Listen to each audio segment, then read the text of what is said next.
கர்த்தர் நமக்கு கற்றுக் கொடுக்கிறார். அப்ப இந்த நற்கிரியைகள் என்பது ரொம்ப முக்கியம். ஒரு பிரசங்கம் பண்றோம், பைபிள வேதத்தை தியானிக்கிறோம், மற்றவர்களுக்கு சொல்றோம், அதெல்லாம் நற்கிரியை தான். இருந்தாலும் அதை விட சக மனிதனுக்கு ஏற்ற சமயத்துல உதவி செய்யறோம் பாருங்க, அது நற்கிரியை. அந்த நற்கிரியையின் கனி என்று வேதம் சொல்லுகிறது. அப்ப கர்த்தருடைய வேதத்தில் நாம் இதை வாசித்து பார்க்கிறோம். அவர் என்ன சொல்றார்? அந்த கொலோசையரின் புஸ்தகம் 1வது அதிகாரம் 10வது வசனத்துல சகல நற்கிரியைகளும் ஆகிய கனிகளை தந்து தேவனை அறிகிற அறிவிலே விருத்தி அடையவும். அப்ப தேவனை அறிகிற அறிவில உங்களை விருத்தி அடையும்படிக்கு தூண்டினது எதுன்னு கேட்டா, நீங்க கொடுத்த அந்த நற்கிரியைகள் ஆகிய கனிகள். கர்த்தருக்கு பிரியம் உண்டாக அவருக்கு பாத்திரமாய் நடந்து கொள்ளவும். அதான் ரொம்ப முக்கியம். இப்ப நான் சொன்னேனே, ஆசாரியன் அவன் பக்தினாலதான் கடந்து போனான், கர்த்தர் அதை பார்த்தார். இன்னொருவன் கடந்து போனான், ஒரு ப்ராஃபட், ஒரு தீர்க்கதரிசி, அவனும் கர்த்தருடைய காரியத்தின் மேலே கவனம் வைத்து கடந்து போனான். ஆனால் கர்த்தர் 3வது வந்தான் பாருங்க, அவன் மேலதான் கர்த்தருடைய பிரியம் உண்டாச்சு. பார்த்தீங்களா? அடிபட்டு கிடந்து உயிருக்கு போராடுகிற ஒரு மனிதனுக்கு உதவி செய்தானே.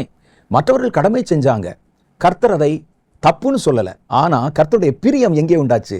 யாரை பர்டிகுலரா நமக்கு சுட்டி காட்டுறாரு பாருங்களேன், அந்த சமாரியனை சுட்டி காண்பிக்கிறார்.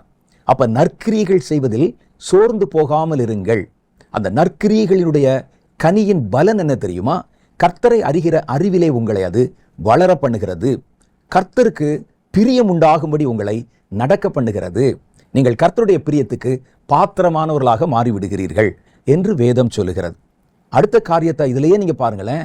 அந்த தீத்துவின் புஸ்தகம் 3வது அதிகாரம் 14வது வசனத்துல சொல்றாங்க, நம்முடையவர்களும், இப்ப நம்ம ஜனங்கள் இருக்கிறாங்க, சபையார், நம்முடையவர்கள் கனியற்றவர்களாய் போய்விடாதபடிக்கு என்ன செய்யணும்? உட்கார வச்சு கிளாஸ் நடத்து, பைபிள் சொல்லிக் கொடு, ஆவியில நிறைஞ்ச அபிஷேகத்தில் அப்படியே குதிக்க வச்சுக்கிட்டே இருங்க, கனி உண்டாயிரும். அப்படி சொல்லலை. பாருங்களேன், நம்முடையவர்களும் கனி அற்றவர்களாய் இல்லாதபடிக்கு, அப்படின்னா கனி கொடுக்கும்படி, குறைவுகளை நீக்குகிறதுக்கு ஏதுவாக நற்கிரியைகளை செய்ய பழகட்டும். ஒருவன் நல்ல கனிகளை கொடுக்கணும்னா, அவன் கனியற்றவர்களாய் இல்லாதபடிக்கு இருக்கணும்னா நல்ல கிரியைகளை செய்ய பழகட்டும். அவங்களுக்கு அதை சொல்லிக் கொடுங்க, சபையாருக்கு சொல்லிக் கொடுங்க. உங்க சபையார் என் சபையில கொண்டு வந்து காணிக்கையில போடணும் என்பதை அதிகமாய் வலியுறுத்துகிறோமே, அதை ஏழைகளுக்கும் எளியவர்களுக்கும் சக மனிதர்களுக்கும் செய்யுங்கன்னு சொல்லுங்க. சில இடத்துல பாருங்க, நீங்க எங்கிட்ட கொண்டாந்து கொடுத்துருங்க, நாங்க வெள்ளம் வரும்போது ஃபுட் பாக்கெட் கொண்டு கொடுப்போம், நாங்கள் உதவி செய்து கொள்வோம் சொல்லுவாங்க. ஆனால் ஆரோக்கியமானது என்னன்னு கேட்டா, அவங்களையே செய்யும்படிக்கு பழக்குங்க, சொல்லுங்க அவங்களுக்கு. நீங்களே உங்க கையால கொடுங்க. உங்களுடைய சம்பாத்தியத்துல ஒரு பகுதியை எளியவர்களுக்கு எடுத்து வையுங்கள். ஏன் கொடுக்கணும்? அவன் யாரோ எவரோ தெரியாதவன், ரோட்ல இருக்கிறான், பசியில இருக்கிறான், பாவத்தில் இருக்கிறான், தெரியாதவன். ஏன் அவனுக்கு கொடுக்கணும்? ஏன் கொடுக்கணும்னு சொன்னா, ஒன்று ஏன் கொடுக்கணுங்கிற கேட்ட கேள்வியே தப்பு. காரணம் சொல்லித்தான் கொடுக்கணும்னு சொன்னா அது ஆரோக்கியமான ஒரு நற்கிரியாகவும் இருக்க முடியாது. ஆனாலும் உங்கள் வெளிச்சம், அந்த நற்கிரியையை கர்த்தர் வெளிச்சம் என்று சொல்லுகிறார். அப்ப இந்த நற்கிரியை என்பது உங்களுக்குள்ள ஒரு ஒளியை கொடுக்கிறது. ஒளி என்றால் இருளை துரத்தும் அதிகாரம் கொண்டது. அப்ப பாருங்க, நற்கிரியைகள், இந்த இருளின் கிரிகள் உங்களுக்குள்ள வந்தா அதை புறம்பாக்கி விடும். ஒரு இடத்துல லைட் இருக்குது, இருட்டு உள்ள வர பார்க்குது, உள்ள வர முடியல. காரணம், லைட் அங்கே எரிந்து கொண்டிருக்கிறது. ஒரு மனிதனுடைய வாழ்க்கையில வெளிச்சம் இருந்தால் இருள் எப்படி அதை பிடிக்க முடியும்? அது இருளிலே பிரகாசிக்கிற விளக்காயிருந்தது, ஒளியாயிருந்தது. இருளானது அதை பற்றி கொள்ளவில்லை என்றுதானே வேதம் சொல்லுது. எந்த இடத்துலயாவது இருள் போய் லைட்டை வந்து பற்றி கொள்கிறதா? இல்ல. அப்ப வேதம் சொல்லுது, இயேசு சொல்லுகிறார், நீங்க நற்கிரியைகளை செய்றீங்க பாருங்க, அதுதான் உங்களுக்குள்ள ஒரு ஆவிக்குரிய வெளிச்சத்தை உண்டு பண்ணுகிறது. இந்த வெளிச்சம் உங்களை இருளின் கிரியைகளிலிருந்து பாதுகாக்கிறது. ஒரு சாபம் வருது, இருள் விலகி ஓடி விடுகிறது, உங்களுக்கே தெரியாது. ஒரு ஆபத்து வருகிறது, உங்களுக்கு தெரியாமலே அது விலகி ஓடி விடுகிறது. ஏன்னா நீங்க தான் லைட்டை போட்டு வச்சிருக்கீங்களே. சில ஆளுக்கு பாருங்க, நைட்டு தூங்கும்போது லைட்டை போட்டிருப்பாங்க. அப்ப அது மாதிரி உங்க வாழ்க்கையில எப்போதும் விளக்கு எரிந்து கொண்டிருக்கிறது. அது எரிந்திருந்தால் இருள் எப்படி உள்ளே வரும்? இருள் வராது, அது விலகி போயிடும், உங்களுக்கு தெரியாமலே போயிடும். அது ஒரு இருளுடைய ஒரு கிரியை, ஒரு சாத்தானுடைய தந்திரம், ஒரு வியாதி, ஒரு கொள்ளை நோய், ஒரு பலவீனம், அது வரும்போது அது என்ன செய்யும்னா, அந்த இருள் உங்களை மேற்கொள்ள வரும்போது இந்த வெளிச்சம் பிரகாசித்து கொண்டிருந்தால் மற்றவர்களுக்கு மாத்திரம் லைட் இல்லை, இந்த லைட்டு இருள் உங்களை தொடாதபடி உங்களுக்கு ஒரு பாதுகாப்பு வளையத்தை ஏற்படுத்தி கொடுக்கிறது.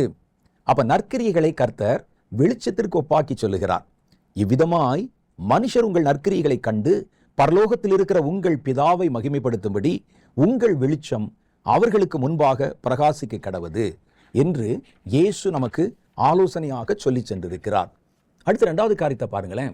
நற்கிரியைகளை செய்வதற்காகத்தான் கிறிஸ்து இயேசுக்குள்ளே நம்ம சிருஷ்டிக்கப்பட்டோமா? கிறிஸ்துக்குள்ளே நம்ம சிருஷ்டிக்கப்படுகிறோம். முதல்ல உலகத்துக்குள்ளே நம்ம சிருஷ்டிக்கப்பட்டோம். அது பழைய வாழ்க்கை. இயேசுவை ஏற்றுக்கொண்ட பிறகு கிறிஸ்துவுக்குள்ளே ஒரு புது சிருஷ்டியாக சிருஷ்டிக்கப்பட்டிருக்கிறோம். எதற்கு சிருஷ்டிக்கப்பட்டோம்?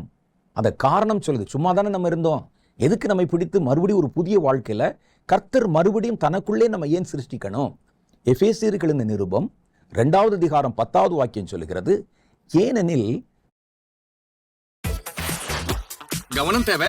நற்கிரியைகளை செய்கிறதற்கு நாம் கிறிஸ்து இயேசுக்குள் சிருஷ்டிக்கப்பட்டு தேவனுடைய செய்கையாய் இருக்கிறோம்.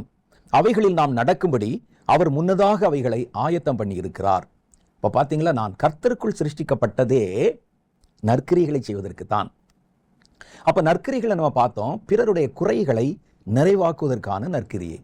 இது மாத்திரம் இல்லை, ஒரு ஆவிக்குரிய காரியத்திலையும் நம்ம நற்கிரியை செய்ய முடியும். இன்னைக்கு ஊழியம் செய்கிறோமே, அது நற்கிரியை தானே. ஒருவனை பாவத்திலிருந்து வெளியே இழுத்து விடுகிறோமே, நற்கிரியை தானே. கிராமத்தில் போய் சுவிசேஷம் அறிவிக்கிறீங்களே, அதுவும் நற்கிரியை தானே. சரீரப்பிரகாரமான உதவி செய்வது மாத்திரமல்ல, ஊழியம் செய்வது கூட நற்கிரியின் அடிப்படையில் இருக்கணும். அதே ஊழியத்தை நீங்கள் காசு சம்பாதிச்சிடலாம், ஜனங்கள் நடுவிலே பேர் உண்டாகிறோம் அப்படிங்கிறதுக்காக செஞ்சீங்கன்னா போச்சு, அது நற்கிரி அல்ல. அதில் எதிர்பார்ப்பு இருக்கிறது என்று பொருளாகி விடுகிறது.